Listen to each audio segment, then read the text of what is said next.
What's up, everybody? Dan Sports News here with the 8th episode of the Dansportsnews and Friends podcast. Today's guest is former NFL player and Super Bowl 46 champion Spencer Paysinger.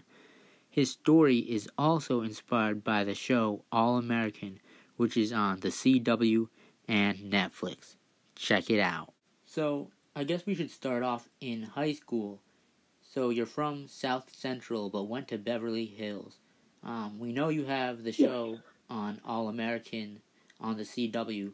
I've watched the whole first season, but we'll get into that later. But could you just explain what it was like and how you played football in Beverly Hills while living in South Central? Yes, absolutely. So my uncle was the football coach at Beverly Hills High School at the time when I was entering the school. We were able to get a multicultural permit for myself to attend Beverly Hills High School. So back in the 60s, the students of Beverly Hills High School actually petitioned the Beverly Hills High School School District or the Beverly Hills School District to integrate their school because they felt like they didn't have a realistic view of the world. Again, this is the 60s, the free love movement and whatnot. So I'm technically the fifth or sixth generation of Black students from Los Angeles that were able to go to school at Beverly Hills High School through this multicultural program that was created back in the 60s. Right. Nice. So, how many years did you play at your South Central school before you went to Beverly Hills? So I never attended South Crenshaw High School, and this is something that I'm open with. I haven't hidden it from anybody, but in making a TV drama, I allowed our writers to create a compelling story. And when it came to Crenshaw High School, I was actually enrolled in Crenshaw High School while I was attending Beverly. My mom was able to secure a permit from Los Angeles School District to allow me to leave to attend Beverly Hills High School while also securing another permit from Beverly, the multicultural permit, to go to Beverly. So from 8th grade, I enrolled into Beverly Hills High School. I didn't actually attend Crenshaw High School. Crenshaw High School. So that's something where the writers took a liberty with, which we still feel like it plays really well with the story. Oh, okay. So that makes sense. So you played all 4 years of high school football at Beverly Hills? Yes. All right. So you played wide receiver and safety, correct? Yes. So what was it like playing like that? I know later you transitioned to the linebacker in college and in the NFL, but what was it like playing both sides of the ball in high school football? It just came with the territory. I know nowadays that's not as prevalent in high school sports, but back then, if you were a good player on a team, you essentially went both ways. So as a receiver, I really made headway, and that's something that we held our hats on with the story with All-American. In high school, I was an all-league receiver, I was an all-state receiver, and most of my scholarship offers to play football at the college level was to play receiver. Oregon was my only defensive offer. We'll talk about that later in the conversation, but it was good. I genuinely love the position of receiver and safety. Just playing off the ball 10 to 15 yards and kind of reading the entire field and making a play where we're relevant. That's something that once I converted to linebacker, I was able to use my skills as a receiver to knowing how tight ends and slot receivers and running backs run the route because I have familiarity with it, tying that all into my position as a linebacker once I got to college. Right. So what year did you become the captain of the high school football team? I was a captain my senior year.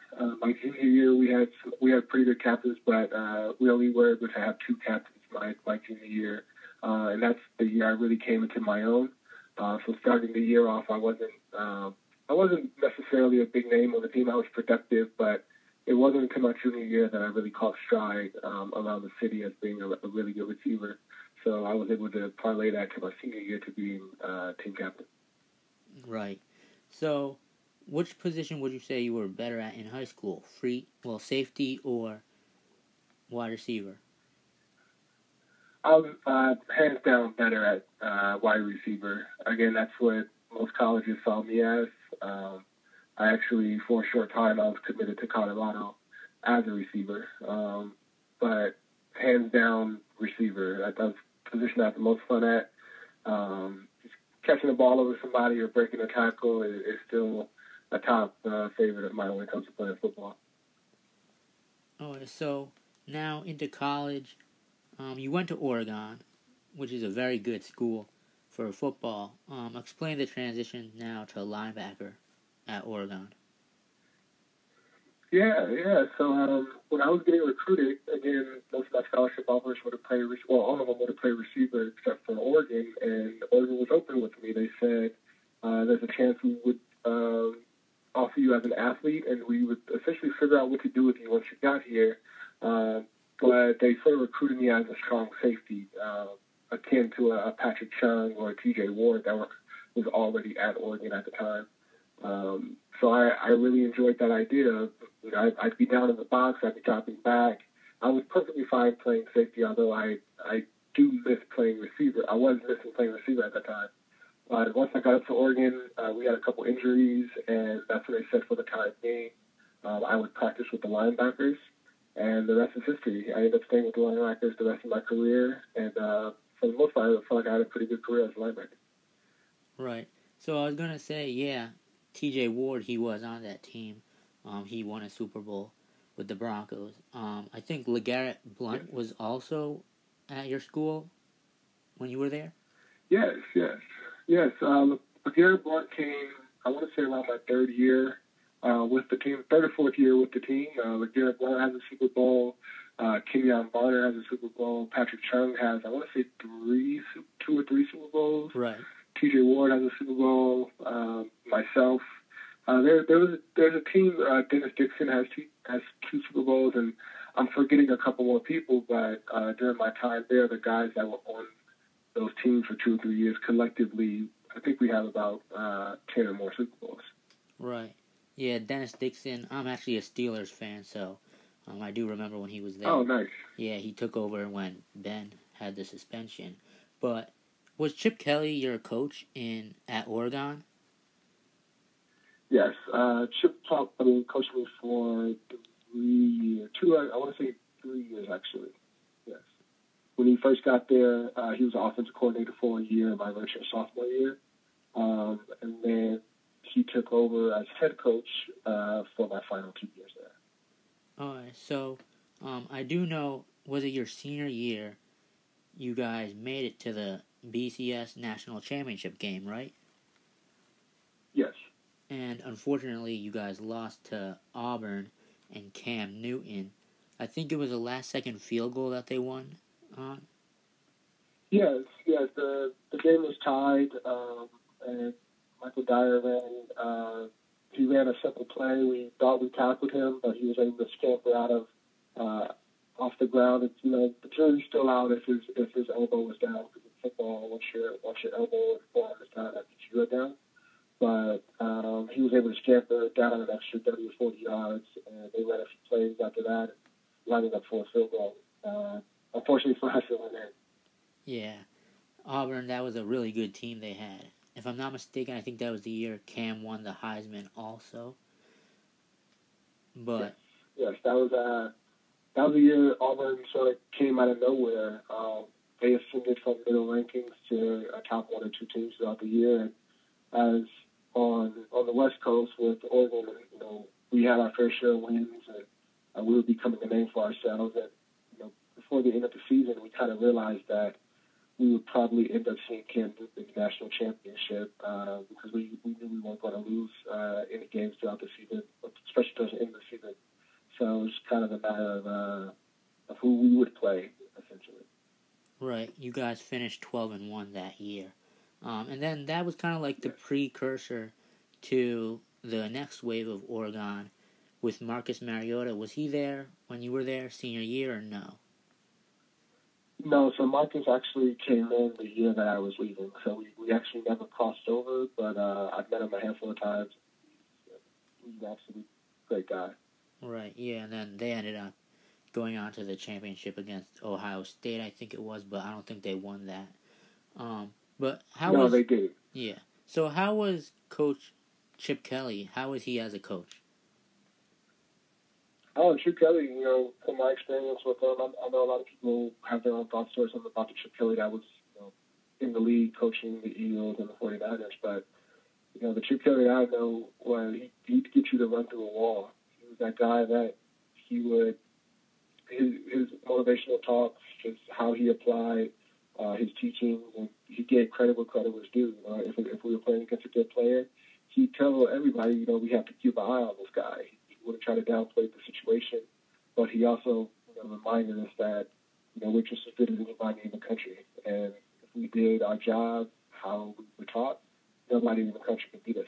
So I credit a lot of my success and my good times in football, to him back in college. Right.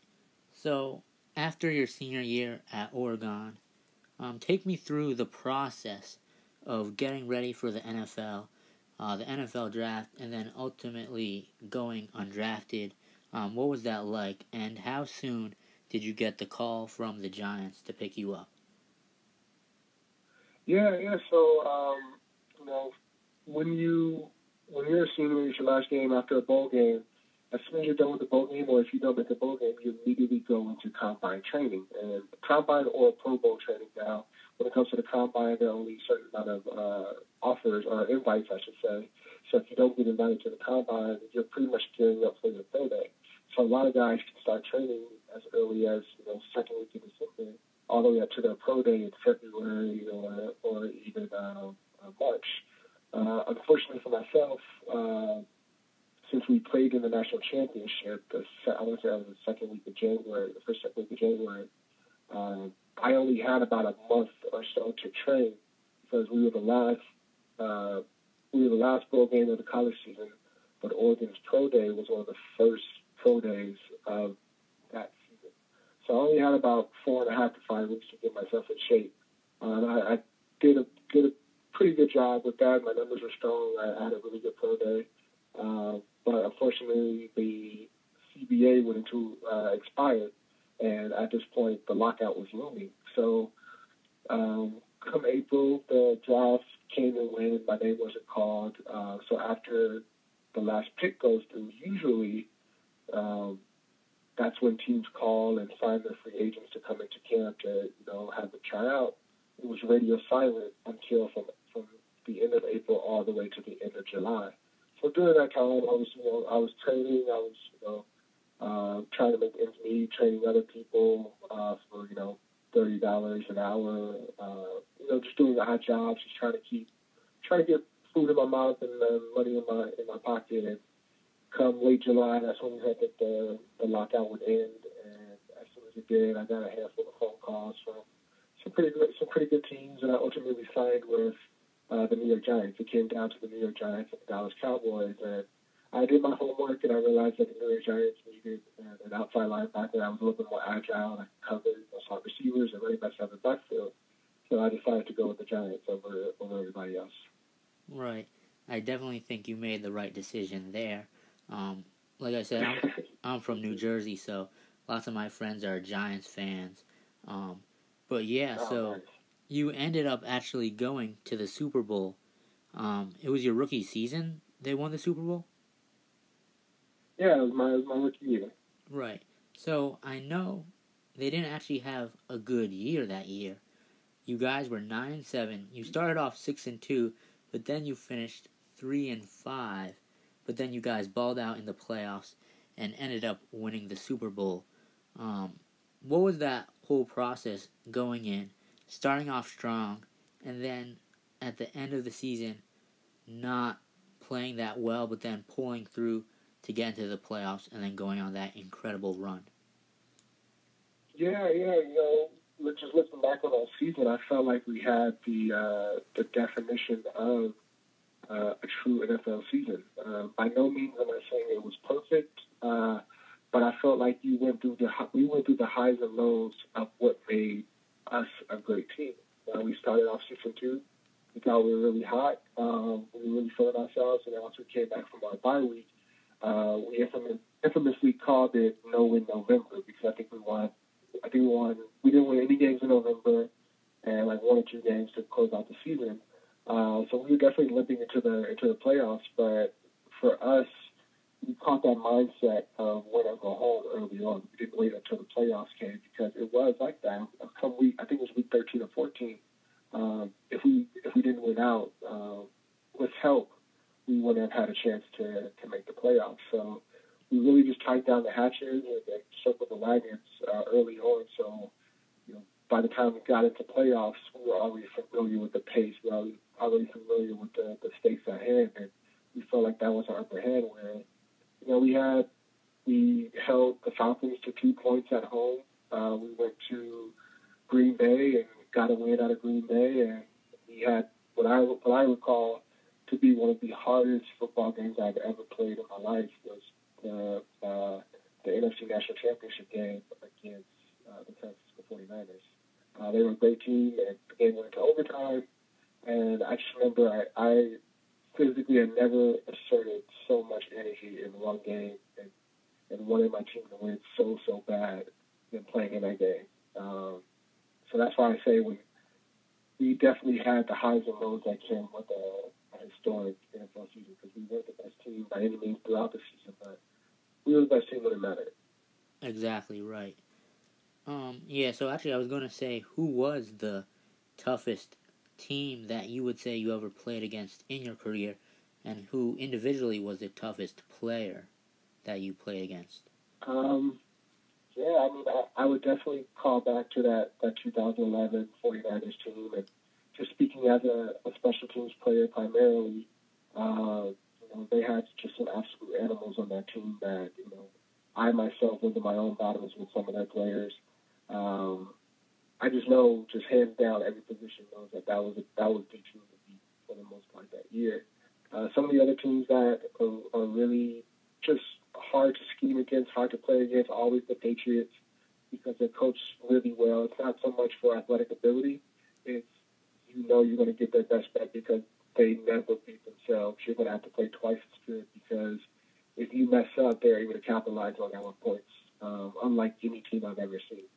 And a few other teams would be the Ravens and the Steelers, simply because that division is very heavy-handed. And when you talk about the NFL, like each division is designed to beat itself. So all those teams in every division, I believe it's 8 divisions.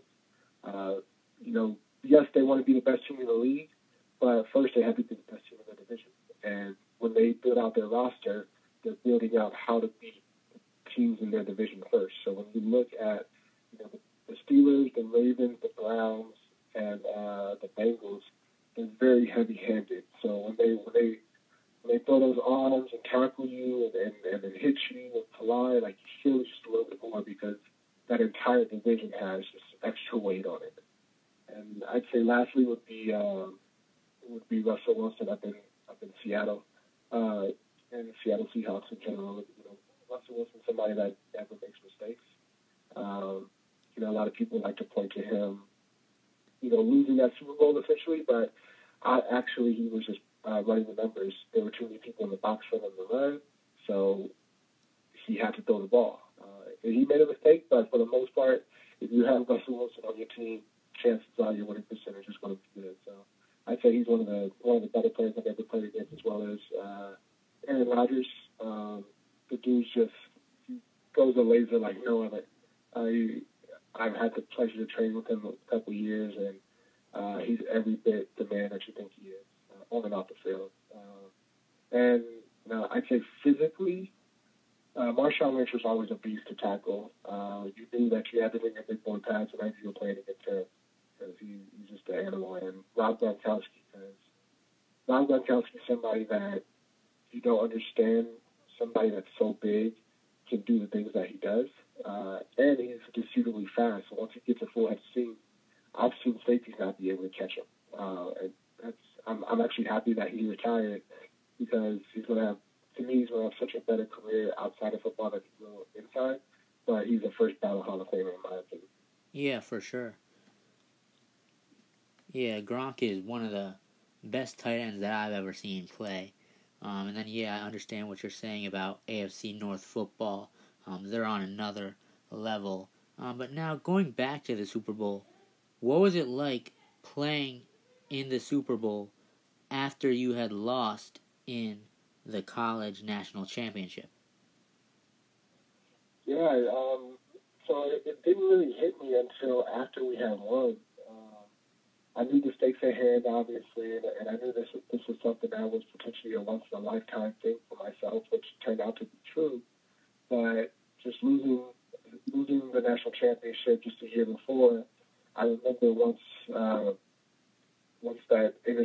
that ball was dropped by everybody essentially in the end zone, and we were deemed world champions. I was running on the field celebrating, but a few minutes later, I saw my older brother running onto the field to me, and my dad right behind him. And as soon as I hugged my brother, I just felt all the emotion just come out of me, because it had been such a long road to get to this point, and I was playing the game for him because my older brother, by far, is the best athlete in my family and had to medically retire from football. So just him being there and losing the national championship the year before and going undrafted and taking a chance on a Giants team that didn't really know who I was, it's all kind of came to a point for me, and I just kind of wet my entire front shirt with tears. Yeah, 'cause that really doesn't happen to that many people, to lose in the biggest college game in college history to then go on to win in the biggest game in NFL. That's just incredible that you had that incredible turnaround. Oh yeah, it's definitely a blessing. Yeah, so after the 3 years, was it, with the Giants, you went to the Dolphins, was it? Yeah, I played 4 years with the Giants, and then in free agency I went down to Miami, and I had an opportunity to stay with the Giants. They offered me actually a better contract than the Dolphins, but at the time I felt like I needed to leave to see if I can just grow somewhere else. And luckily Miami offered me a contract, and I had a lot of good times down there with them. Yeah, so after Miami, you went over to the Jets, was it? Yeah, so I was in fall camp with the Jets, and I was released the last day of cuts. Oh yeah, so they didn't pick you up, and then you went to the Panthers, but that was the next year? No, I went to the Panthers that same year. So that was in 2017. So I was pretty much out of football from the end of fall camp all the way to the top of December. That's when the Carolina Panthers picked me up, played with them for 3 years, and they released me before the last game. Wait, what year was that again? 2017. Oh, okay, so that was after they went to the Super Bowl. Okay. So, Yes. so then, when did you decide it was time to hang up your jersey and call it a career? I had the initial thought on a Wednesday morning with the Carolina Panthers. We were going into, at the time, it was my third game with them, and I was in the meeting room with them. All the guys were in there. We were going on the plays, and I had an idea for a short film I wanted to shoot, and the idea just couldn't get out of my head. So I decided to sit down.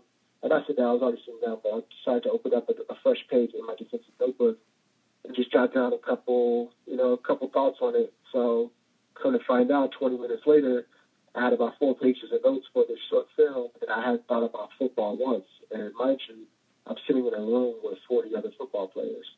So, right then and there, I knew I was already working on All-American with our at the time our showrunner and Warner Brothers. So that definitely helped ease the fall a little bit. But I knew after mine kind of went away from football while I was in the middle of a facility with other football players, I said, I think I'm good with football. If they cut me today, I'm totally fine. And about a week and a half later, they ended up releasing me. And once I got back to Los Angeles, I looked at my wife and I'm like, I don't want to go back. So let's make a good TV show so I don't have to. Right. Yeah, so getting into the TV show now, we've seen some other football movies like The Blind Side, and When the Game Stands Tall, just the ones that come to my mind. But what did you do, like, to go into, like, producing the show? And did you ever watch any of those movies to get an idea of what you wanted to do for the series? So I've seen most of every football movie just in my life because obviously I wanted to see like one, are they good, and two, just the story in general. So actually, when we were creating All American, one thing we wanted it to be was nothing like Blindside. Although I think Michael Orr's story is really good, and he has a story similar to All American. I think the way they portrayed the story definitely allowed for Sandra Bullock's character to be the main focal point of the story. I mean, I believe she won an Oscar off of it, but it's the story of a young black kid, trying to make his way. So at the head of it, we didn't want All American to play into the white savior trope that Hollywood sometimes finds itself in. We wanted it to be uniquely set in two different worlds, both in Los Angeles. And again, all due respect to The Blind Side and movies like When the Game Stands Tall, but we wanted to create a fresh look of, what happens when football goes from the inner city to Beverly Hills and how they're tethered together through this one person. Right, yeah, I totally and completely understand what you're saying there. So what role did you play in trying to find the right person to play you? Yeah, so at the time, I was still entrenched with football, so I wasn't there to see all the auditions. But the studio, we had an open dialogue, and they would send me, some of the best fits.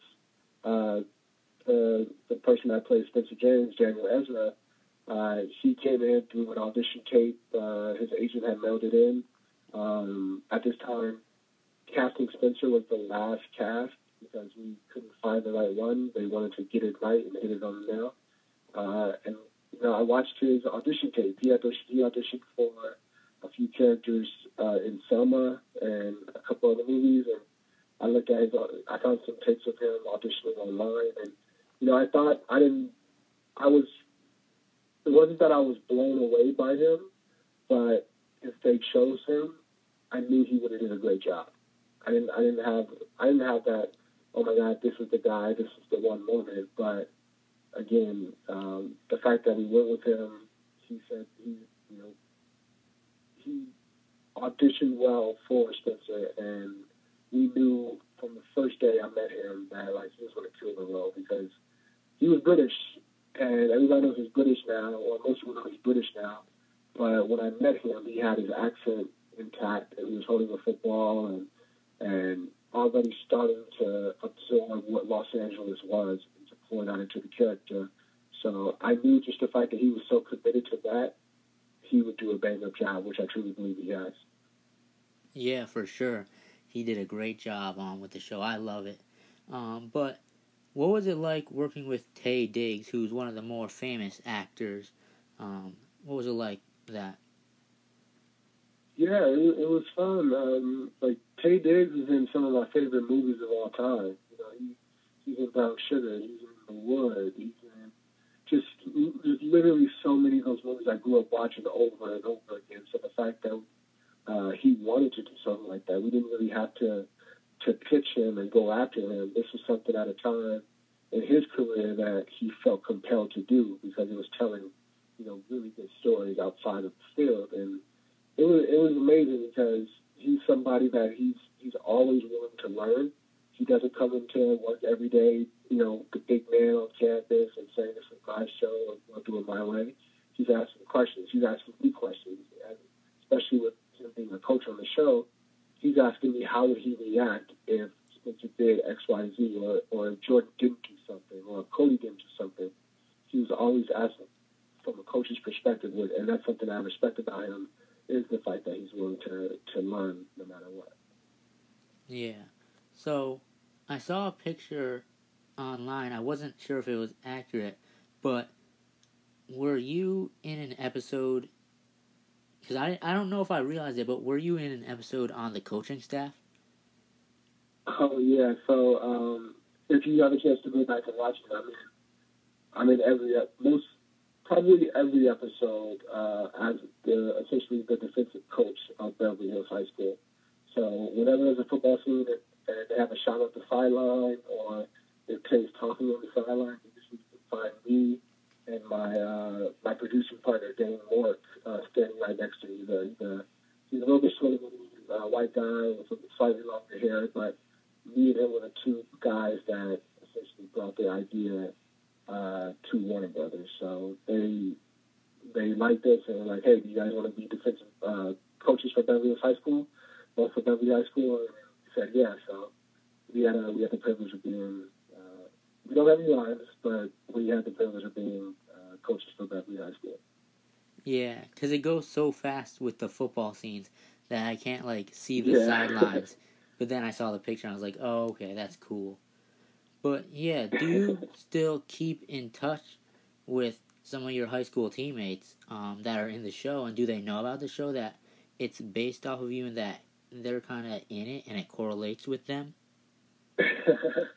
Yeah, so I definitely keep up with one thing that we wanted to do with the show is, since you can't have what we know high school to be. You can't have 20 people on a show with lines, because then it just gets so diluted. You want to really follow, the stronger storyline. So within the crew that we made up with All American, when it comes to Cody and Jordan and Layla and Olivia and Chris and Coop, a lot of those characters are compilations of people from my past. So essentially, no one person is a direct reflection of somebody from my past, because simply we wanted to tell so many great stories that if we did hinder it by only specifically telling one story from somebody in my past, I felt like we'd be doing everybody a disservice, because the things that I went through, the things that some of my friends went through, we just felt like it was compelling stuff, and we just wanted to create unique characters that embody different parts of my friendships with my different friends from the past. So they love it. I talked to a lot of them after the episodes were aired on CW, and now that it's on Netflix, a lot of them have been hitting me back, because they find little things in there that they know that I put in the script or did on set. That's like, oh, I remember that. I remember we did that. The episode where Jordan and Spencer get pulled over, that happened to myself and my friend Michael Harding. Still one of my closest friends to this day. So after that episode, we were just talking on the phone about how that was his life back then for us. He grew up in Beverly Hills, but he didn't have the most money in the world like the other kids, but he did have that Beverly Hills mindset for the most part. So we were just kind of talking about how that episode painted two different views of the black perspective when dealing with the police. And not to say that he did that, but it definitely speaks to the times of police brutality and just how the world sees young black men today. Right. So, do we know if there's going to be a season 2 yet, or do we have to just stay tuned? We have to stay tuned, but I am talking with our showrunner next week about potential season 2 storylines. So, chances are we will be getting a season 2. The numbers from Netflix have been really good, and that's something that the executives wanted to see before making a decision. The executives love the show. They are all in love with the show. They want to know where we can play the most at. So, fingers crossed, but it looks like it's going, but I'm not officially saying it yet. Okay, yeah, for sure. I enjoy the show. I don't really watch that much TV shows because I'm so busy, but that is one I definitely enjoy watching. I appreciate it. Yeah. So now you have a podcast with Uninterrupted. Talk a little bit about how you got started doing that. Yeah, so the podcast is called the Film Study Podcast. It's with, again, my producer partner, Dane Moore, who's also in the show with me. And we realized, once we started our production company and just talking every day, we realized that all we do is talk movies and sports. One minute we're talking about Marvel, the next minute we're talking about trade deadlines and such. So we just wanted to foster that into a podcast to where athletes can come and talk about their favorite movies or documentaries or even books that they love watching and reading. Most of the time, when the fans think of athletes, they think of us off the field as, oh, they have the fast cars and they're partying and they're living that life and they're drinking and they're being reckless. Well, really, we're just way too sore to do anything. Like we're just on Netflix and we're on Hulu and we're just too sore to walk around. So I've had some of the best conversations when it comes to TV and film with guys in the locker room because they've been shows for so long. So that's just where the idea for the show came on. For the podcast was just giving athletes a platform to talk about the cool stuff that they watch. Yeah, for sure. Last thing before we wrap it up, just let the listeners know where they can follow you on all social media and where they can catch season 1 of All American.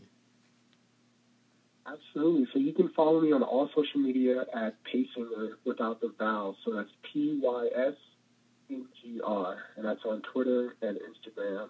You can listen to my podcast on WRTS. It's Uninterrupted Podcast Station. And again, my podcast is called Film Study. So as you scroll, you'll see it with myself and Dane Moore.